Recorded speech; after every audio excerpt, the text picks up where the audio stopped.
السلام علیکم ورحمۃ اللہ وبرکاتہ۔ امید آپ تمام اللہ کے فضل و کرم سے خیر و عافیت کے ساتھ ہوں گے۔ اللہ آپ تمام کو خوش رکھے، آمین یا رب العالمین۔ آج ہم بات کریں گے زکوٰۃ اور صدقۃ الفطر کیا ہے، اس کی مقدار کتنی ہے، کن لوگوں کے اوپر زکوٰۃ فرض ہے اور اس کے مستحق کون لوگ ہیں۔ زکوٰۃ کے تعلق سے قرآن و حدیث میں بہت سے دلائل موجود ہیں۔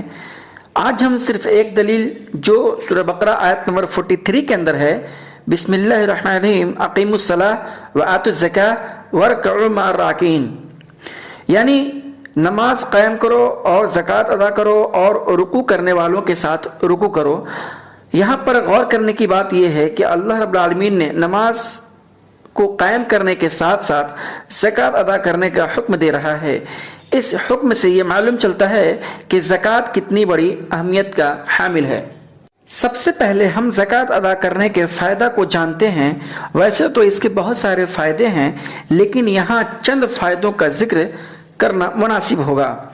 سب سے پہلا فائدہ تو یہ کہ زکوٰۃ ادا کرنے سے رب راضی ہوگا۔ دوسرا فائدہ یہ کہ جب رب راضی ہوگا تو جنت ملے گی۔ تیسرا فائدہ یہ کہ زکوٰۃ ادا کرنے سے مال پاک و صاف ہوگا۔ چوتھا فائدہ یہ کہ زکوٰۃ ادا کرنے سے مال میں اضافہ، یعنی مال میں بڑھوتری ہوگی، مال میں اضافہ ہوگا۔ یہ سب سے پہلے یہ جاننا نہایت ہی ضروری ہے کہ کن لوگوں پر زکوٰۃ فرض ہے۔ زکوٰۃ ہر آزاد مالدار، صاحب نصاب، مسلمان، مرد، عورت، بالغ اور بچہ سبھی پر فرض ہے۔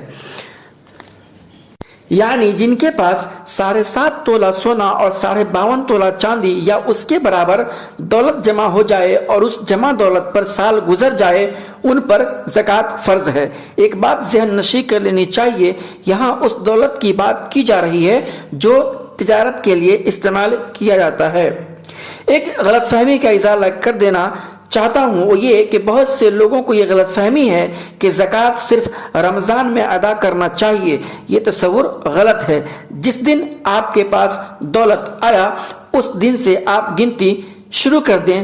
جب اس دولت پر سال گزر جائے یا سال مکمل ہو جائے تو پھر آپ اس گنتی کے حساب سے زکوٰۃ ادا کریں۔ رمضان کے مہینے کو زکوٰۃ کے لیے مخصوص کرنا درست نہیں ہے۔ زکوٰۃ کے تعلق سے ایک بات اور بتلا دینا ضروری سمجھتا ہوں، وہ یہ کہ زکوٰۃ مالداروں پر فرض ہے، غریبوں پر اور غلاموں پر فرض نہیں ہے۔ اب سوال پیدا یہ ہوتا ہے کہ اپنی دولت کا کتنا حصہ، یعنی کتنا % زکوٰۃ نکالی جائے۔ اس کے تعلق سے صحیح عمل یہ ہے کہ 7.5 تولہ سونے کا 2.5% نکالا جائے اور اسی طرح 52.5 تولہ چاندی کا بھی 2.5% نکالا جائے، یا وہ رقم جس کی آپ زکوٰۃ نکالنا چاہتے ہیں تو ان تمام رقم کو 40 سے ڈیوائڈ کر لیں تو زکوٰۃ ادا کرنے کی رقم نکل کر سامنے آ جائے گی۔ زکوٰۃ کے تعلق سے مزید معلومات حاصل کرنے کے لیے بخاری شریف حدیث نمبر 1454، حدیث نمبر 1459، حدیث نمبر 1483 اور المسلم حدیث نمبر 2263 کا مطالعہ کیا جا سکتا ہے۔ تو جن کے پاس سونا 7.5 تولہ اور چاندی 52.5 تولہ ہے وہ نصاب کو پہنچ گئے، لہٰذا ایسے لوگوں کو زکوٰۃ نکالنی چاہیے۔ ایک بات ذہن نشین کرتے چلیں کہ ایسی زمین جو خالی پڑی ہوئی ہو، جس کو بزنس کے لیے پرچیز نہیں کیا گیا ہے، تو ایسی زمین پر زکوٰۃ نہیں۔ ایک اور صورت، اگر آپ نے زمین خرید و فروخت کرنے کے لیے خریدا ہے، یعنی آپ کا پیشہ ہے، آپ کا بزنس ہے کہ آپ زمینوں کو خریدتے ہیں اور پھر بیچتے ہیں، تو ایسی صورت میں جس مہینے میں آپ نے زمین کو خریدا ہے اور اس زمین کو آپ 1 سال کے اندر نہیں بیچ پاتے ہیں، نہیں سیل کر پاتے ہیں اور اس زمین پر سال گزر جاتا ہے، تو آپ کو ایسی زمین پر بھی زکوٰۃ ادا کرنا ہوگا۔ زکوٰۃ کے تعلق سے ایک غلط فہمی کا ازالہ کرتا چلوں، بہت سے علماء یہ سمجھتے ہیں کہ خواتین کے زیر استعمال زیور پر بھی زکوٰۃ ہے، جبکہ یہ غلط ہے۔ لہٰذا اس بات کو اچھی طرح سمجھ لینی چاہیے کہ عورتوں کے زیر استعمال زیور پر زکوٰۃ نہیں ہے۔ اس کے بہت سارے دلائل موجود ہیں، جیسے امہات المومنین، صحابیات، خلفائے راشدین، حسن بصری، یہ تمام جانتے تھے کہ استعمال میں آنے والے زیوروں کی زکوٰۃ نہیں ہے، اسی وجہ سے یہ تمام زیر استعمال زیوروں کا زکوٰۃ نہیں نکالتے تھے۔ دو تین روایتیں اس کے تعلق سے پیش کی جاتی ہیں کہ عورتوں کے زیورات پر بھی زکوٰۃ نکالنے چاہیے، تو میں بتلا دوں کہ محققین کی تحقیق کے بعد یا تو حدیث ضعیف ہے یا پھر اس میں دو تین علتیں موجود ہیں۔ لہٰذا صحیح اور درست عمل یہی ہے کہ خواتین کے زیر استعمال زیورات پر زکوٰۃ نہ نکالا جائے۔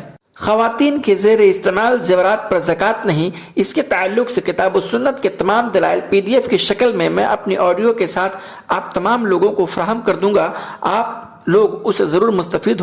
ایک بات کی اور وضاحت کرتا چلوں کہ کن چیزوں پر زکوٰۃ نہیں ہے، تو ذاتی استعمال میں آنے والی وہ تمام چیزیں جن کو آپ روزمرہ کی زندگی میں یا پھر اپنی زندگی میں استعمال کرتے ہیں، اس پر زکوٰۃ نہیں ہے، چاہے اس کی شکل کچھ بھی ہو، چاہے وہ کپڑے کی شکل میں ہو یا پھر گھڑی کی شکل میں ہو یا گاڑی کی شکل میں ہو یا بنگلہ اور گھر کی شکل میں ہو یا آپ نے پلاٹ خریدا ہو اپنے استعمال کے لیے، ان تمام چیزوں پر زکوٰۃ نہیں ہے، وغیرہ وغیرہ۔ یعنی ایک نقطہ اور آپ جانتے چلیں کہ انکم پر زکوٰۃ ہے۔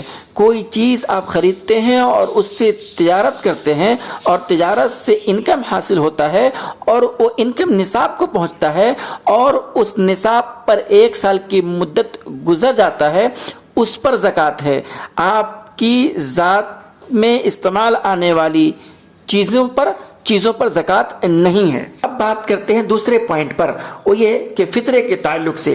فطرہ یہ مالدار، غریب، مرد، عورت، بچہ، جوان، بالغ، سمجھدار سبھی پر فرض ہے، الا یہ کہ کوئی شخص ایسا ہو، کوئی آدمی ایسا ہو جس کو ایک وقت کا کھانا بھی میسر نہ ہو رہا ہو، ایک وقت کا کھانا اور پینا بھی میسر نہ ہو رہا ہو، تو ایسے لوگ فطرہ لینے کے مستحق ہیں، نہ کہ دینے کے۔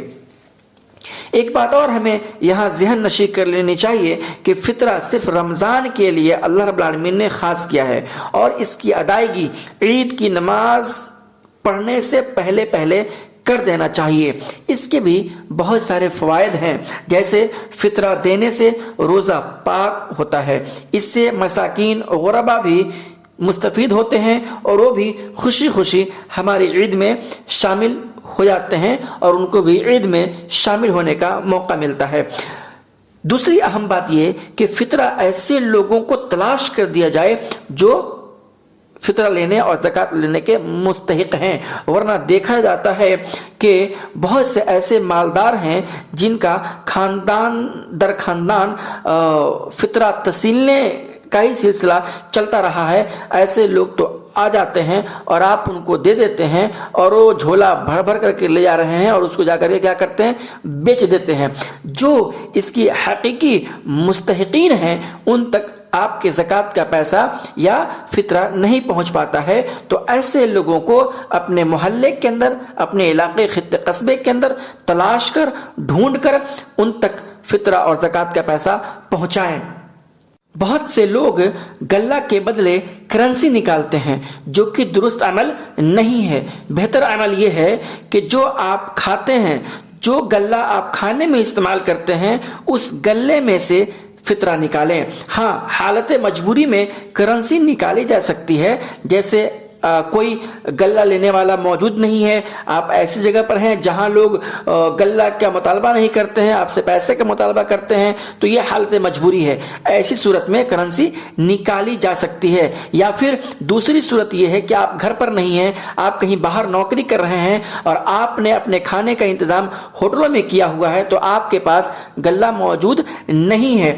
ایسی صورت میں آپ کرنسی نکال سکتے ہیں۔ اب بڑھتے ہیں اختتام کی طرف۔ اب بہت سے لوگوں کے من میں یہ سوال آ رہا ہوگا، یہ سوال پیدا ہو رہا ہوگا کہ آخر فطرہ نکالنا کتنا ہے؟ تو آئیے اس پر ہم بات کرتے ہیں۔ دیکھیے، فطرہ نکالنے کے تعلق سے جو ایک پیمانہ دیا گیا ہے، جو ایک ویٹ بتلایا گیا ہے، جو وزن بتلایا گیا ہے، اس میں اختلاف ہے۔ تو اس اختلاف پر ڈسکس نہ کرتے ہوئے صاف اور صریح انداز میں آپ لوگوں کو یہ بتلانا چاہتا ہوں کہ آپ کو تقریباً ہر فرد کی طرف سے 2 کلو 500 گرام یعنی 2.5 kg غلہ نکالنا چاہیے۔ اللہ رب العالمین ہم تمام لوگوں کو حق بات پر عمل کرنے کی توفیق عنایت فرمائے، آمین یا رب العالمین۔ السلام علیکم ورحمۃ اللہ وبرکاتہ۔ شکراً۔